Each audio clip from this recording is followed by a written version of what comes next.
to Drywalling with Charlie Angus. Now, I'm not going to make you watch the whole process of drywalling and mudding, but I'm just going to give you a few of my personal tips.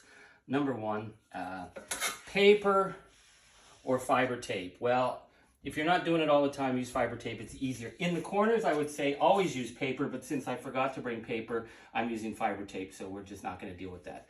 The big thing is the tools you use. So the first coat is a mixture of compound 90. I've just mixed it up with some water. And most people use this. This is not what you want to use first. What you really want to do is get one of these because it has a little bevel on it.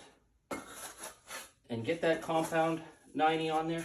And when you put this on, you're giving a nice batch right in the middle and trying to feather the edges out. That gives you the kind of covering in the little valley here. So then on the next go round, when you've got your regular drywall mud, use a bigger one and stretch it out even wider. Then if you want to do feathering out, use this tool. But these are really the tools you need. And in the corner, just stick with this. Just get it in. Try and get as perfect a seam as possible. Worry about feathering it at the end when you've got another coat on. Okay, here we are, finished the first coat with the compound 90 in the corner. Pretty straight seam. This one is more complex because it's a corner, and then 3 inches over I had to put fiber tape because there's an extension in the drywall, so I had to do 2 parts here, but that's going to be okay for the second coat. Here, you see, the trowel took it nice wide. That's what you want.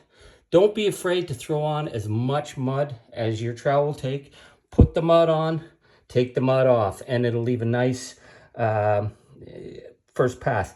The other thing is don't keep messing with it. The more you go on to try and fix little imperfections, the uglier it'll get. It's best done in 2 or 3 passes and then leave it, come back when it's dry. What we'll do is we'll just scrape this off a little bit and then we'll apply the main coat of mud. That's the one where the sanding happens, and no, there are no secret weapons for beating sanding. I use a shop vac with my sander, so it captures most of the sand, but it's going to come down to sanding. So there you go. That's the wall. The museum is going to look absolutely stunning once it's done. So stay tuned. That's it. Have a fun summer. Get to your construction projects.